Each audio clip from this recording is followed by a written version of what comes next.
Tuban, selain dikenal sebagai daerah yang banyak melahirkan tokoh wali penyebar agama Islam di Nusantara, terutama di kawasan Pantura, Tuban juga dikenal sebagai kawasan yang banyak melahirkan kesenian rakyat, di mana budaya yang lahir dari kalangan rakyat tersebut karakternya sangat kuat dan mengakar. Salah satu kesenian rakyat yang melegenda hingga saat ini adalah Gendruwo Ayon-Ayon. Gendruwo Ayon-Ayon adalah kesenian tradisional yang juga diselingi dengan tarian jaranan, dan memang kesenian ini juga sangat mirip dengan kesenian reog asli Ponorogo. Konon, kesenian tradisional Gendruwo Ayon-Ayon ini dibawa oleh seorang tokoh budaya dan seni dari Blora, Jawa Tengah. Memang, kemungkinan besar Gendruwo Ayon-Ayon bukan kesenian asli rakyat Tuban. Namun, di Tubanlah Gendruwo Ayon-Ayon justru mengalami akulturasi budaya, dan dalam penyajiannya, Gendruwo Ayon-Ayon ini sudah diselingi reog. Mungkin karena pemain Gendruwo Ayon-Ayon memakai jaranan, sehingga muncullah anggapan bahwa penampilan ayon-ayon yang diperankan gadis muda itu adalah bentuk pengaruh reog yang dalam penyajiannya sudah menyatu dengan kesenian Gendruwo Ayon-Ayon. Salah satu kelompok masyarakat yang masih merawat dan melestarikan kesenian Gendruwo Ayon-Ayon adalah masyarakat Desa Pajeng, Kecamatan Parengan, Kabupaten Tuban. Meski sempat vakum karena sesepuhnya meninggal, namun kelompok atau grup kesenian budaya di Desa Pajeng dengan nama Sangga Buana ini masih tetap eksis dan lestari hingga saat ini. Bahkan saat ini, para penabuh gamelan dan juga yang menjadi penari ayon-ayon semuanya anak muda. Hanya yang berperan menjadi gendruwo saja yang masih asli sesepuh kesenian rakyat tersebut. Dalam penampilan awal, salah satu fragmen yang dibawakan kesenian ini yaitu munculnya ayon-ayon yang diperankan oleh gadis-gadis remaja dengan memakai jaranan. Setelah itu, muncullah gendruwo yang menari-nari mengikuti irama tetabuhan gamelan dan sesekali menggoda para ayon-ayon yang tampak masih lugu itu. Gendruwo adalah sebenarnya sosok hantu gendruwo. Dalam mitologi Jawa, gendruwo adalah hantu yang berbadan tegap, tinggi dengan tubuh berwarna hitam dan berwajah menyeramkan. Sedangkan ayon-ayon adalah sosok penari jaranan yang diperankan oleh gadis muda, di mana kata ayon berasal dari kata ayu. Dalam penampilannya, sosok gendruwo diperankan seorang pria memakai topeng yang menggambarkan wajah gendruwo dengan memakai pakaian dari karung goni dan memakai properti pedang yang selalu diayun-ayunkan di antara kedua kakinya saat menari. Bahkan pedang tersebut sesekali justru dipakai sebagai tongkat untuk menopang tubuh gendruwo yang tinggi dan hitam itu. Sesekali gendruwo juga terlibat dialog dan saling sahut-sahutan dengan pengiring gamelan, di mana fragmen dialog tersebut dikenal dengan istilah geguritan. Dalam geguritan itu banyak sekali tertuang petuah-petuah bijak, di mana petuah bijak tersebut juga sebagai wujud gambaran kehidupan masyarakat pedalaman atau masyarakat pedesaan di Jawa. Syair atau larik dalam geguritan tersebut sangat mirip dengan yang dalam bahasa Indonesia kita kenal dengan istilah majas, atau juga mirip dengan apa yang kita kenal dengan istilah folklore, yaitu cerita-cerita rakyat yang mengandung pesan makna dalam kehidupan bermasyarakat orang-orang di pedalaman saat itu. Grup kesenian gendruwo ayon-ayon Sangga Buana yang ada di Desa Pajeng, Kecamatan Parengan, Kabupaten Tuban sudah ada sejak dahulu sebelum era pra-kemerdekaan. Namun seiring perkembangan zaman, gendruwo ayon-ayon di Desa Pajeng ini sempat vakum dan mati suri. Baru sekitar tahun 2010 lalu, para sesepuh Sangga Buana meminta anak muda di Desa Pacing untuk kembali menghidupkan gendruwo ayon-ayon lagi. Tarjiman, pemain gendruwo Sangga Buana mengatakan bahwa yang membawa kesenian gendruwo ayon-ayon ke Desa Pacing saat itu adalah Mbah Sarimo dan Mbah Trojimat. Dolanan reokan. Reokan gitu. Istilahnya apa, Mbah? Istilahnya pisanan nggih gendruwon, ngoten niku suduran niku, terus pisane gendruwon, nggih terus jaranan ngoten. Gendruwon niku maksudnya apa, Mbah? Ya gendruwonan kan reokan kan ngangge gendruwonan to, mboten gendruwonan. Nggih. Niku kesenian apa sih, Mbah? Reok. Reok. Pun dangu ten mriki. Yo nembe kan maune nggih pun dangu tapi kan pelatihan niku pun kabudut. Tapi niki sing main lari-lari nom nggih. Nggih, saniki kan lari-lari nom. Nggih seneng kan niku kan nggih hiburan ya Pak kan. Hiburan kan seneng kan ngoten. Kok kabeh kok seneng badut kan ngoten reokan kan. Salintune hiburan wonten malih napa motivasine jenengan pengine jenengan pripun gitu. Nggih, pokoke nggih mboten pengen apa nggih. Pokoke nggih niku ngreok ngereokan niku. Kalih lare nem-nem niki pripun Mbah jenengan? Yo kan waune sajane kula ya ampun sepuh, sajane ya nang digelandangi lare nem-nem niki kula nggih mangkat ngoten. Nggih tiyang nem-nem niku kan kumpulan kan ngoten. Betul nggih pedang ngoten niku. Nggih soalan kadut, nggih kedukan nuwun niku. Nek pedang niku damel napa itu? Nggih kangge damel niku lho kangge gapak pantesan ngoten lho. Nggih biyen-biyene kan ngoten. Nek ten niku damel senjata ngoten nggih. Nggih.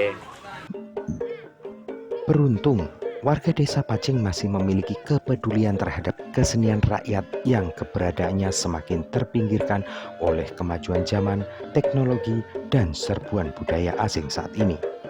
Bahkan anak-anak muda Desa Pacing ternyata memiliki kesatuan tekad untuk kembali menghidupkan gendruwo ayon-ayon lagi. Seperti Hana Asmaul Intansari dan Lydia Jumiati ini misalnya. Gadis muda yang masih duduk di bangku sekolah menengah pertama ini ternyata langsung tertarik untuk belajar menari sebagai ayon-ayon yang memakai properti jaranan saat pentas itu. Sedikitnya seminggu sekali, Intan dan Lydia, panggilan akrab kedua gadis muda ini, mengikuti latihan rutin di sebuah lahan lapang yang biasa dipakai permainan bola voli pada setiap minggu sore. Intan dan Lydia awalnya tidak mengerti apa itu gendruwo ayon-ayon. Bahkan keduanya mendengar nama kesenian rakyat itu hanya dari cerita kedua orang tuanya dan warga desa yang lain. Namun setelah bergabung dan beberapa kali latihan, ketertarikan terhadap kesenian gendruwo ayon-ayon semakin besar. Intan dan Lydia sebenarnya tidak memiliki basic tari. Namun setelah diajari cara menari sebagai ayon-ayon, Intan dan Lydia pun langsung memahaminya dan dengan mudah ia mempraktekkan menari ayon-ayon demi melestarikan kesenian rakyat gendruwo ayon-ayon di Desa Pacing. Ya pertamanya cuma untuk suka-suka, terus juga punya hobi mau ikut. Mau ikut, motivasinya pengen ikut apa itu? Kayak pengen ikutnya itu kayak ya buat suka-suka, terus kan ya apa ya mas, kayak kesenian itu suka sama kesenian. Suka kesenian. Kenapa kok ikutnya yang ini jaranannya? Memang tertarik di jaranannya atau gimana? Memang tertarik di jalanan. Awalnya sama diajak itu gimana itu ceritanya? Mungkin bisa diceritakan dari awal. Awalnya kan enggak ada niatan mau ikut, cuma diajak sama Mas Agus. Itu diajak soalnya biar belum kan mau kan itu tuh mas, apa kayak jalanan baru, jadi diajak. Cara ngajaknya gimana itu Mas Agus? Awal-awal dirayu-rayu atau Oke, dirayu loh. Kayak ayo ikut, soalnya betul enggak ada jalanan lagi kalau enggak. Soalnya ngajak yang udah besar enggak ada yang mau. Tapi kalau tarinya sudah bisa sebelumnya ya? Narinya itu? Belum. Belum ya? Itu belajar dulu. Berarti enggak punya basic tari sebenarnya. buat Yang Baru ngajari, belajar itu. baru belajar. yang ngajari Ngajarinya itu anak dari luar mas, yang tadi, dari luar. mungkin yang tadi anak 2 itu, Oh, Mbaknya yang tadi. mungkin yang tadi. Itu yang ngajari. Nggih. dari mana itu? Dari Sendang Rejo, Oh, yang Rejo. Aman kelas berapa ini sekarang? kelas 8 SMP mau kelas 9, Kalau yang satunya lulus SMP. lulus SMP. Iya. Ini kira-kira masih mau melanjutkan kesenian ini sampai kapan? Kalau sampai kapannya enggak tahu intinya ikut dulu, Tapi seneng ya. senang, alhamdulillah. Sementara itu, Agus Sunaryo yang menjadi pimpinan Sangga Buana Desa Pajeng saat ditawari untuk menjadi pimpinan Sangga Buana, awalnya ia menolak karena ia merasa tidak enak kepada yang sudah menjadi sesepuh, karena ia masih muda dan merasa sungkan kepada orang-orang yang sudah tua di Sangga Buana. Namun setelah didesah oleh para sesepuh Sangga Buana, akhirnya ia mau, dan meski masih muda, pria 33 tahun ini akhirnya berhasil menghidupkan kembali grup gendruwo Ayon-Ayon Sangga Buana. Awalnya juga tidak mudah bagi Agus Sunaryo untuk kembali menghidupkan Sangga Buana. Bahkan sesama anggota Sangga Buana sering terjadi selisih paham. Namun seiring berjalannya waktu, Sangga Buana yang sudah berusia puluhan tahun itu kini tetap eksis dalam rangka merawat dan melestarikan gendruwo Ayon-Ayon yang semakin langka di gerus kemajuan zaman itu. Niku kula kan mbah kula tasik niku tasik seger waras gawe apa kesenian ngono Cung, reokan rasa wae mbah nggih biyen ngoten. Mbah sinten ya? Mbah Sarimo Iku mbah sampean. Sarimo nggih kalih Mbah Trojimat niku. Mbah Trojimat itu sebagai penegar niku. Sing niku bagian niku lho, umatne niku Mbah Trojimat. Ya, terus ngoten kula. Carane piye, Mbah? Ya takok sing wis tau-tau ngoten. Ya kula niku tanglet lek Tarmijan niku. Lek Tarmijan niku kan pemaine riyen.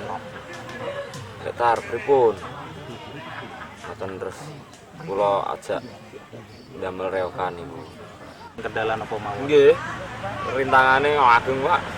Nggih wonten tiyang niku sak anggota geger. Nggih, mboten napa-napa. Nggih kula sing maju. Tapi kula dek riyen mboten napa? Napa niku? Mboten gelem lah, istilahnya mboten gelem didadoske ketua mboten.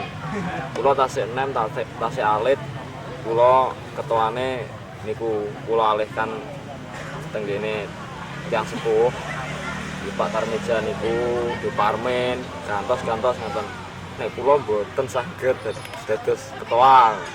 Soale kula tasih alit. Mosok wong cilik kok mimpin wong tuwek-tuwek kan ngoten kula. Nggih sakniki nggih ngoten.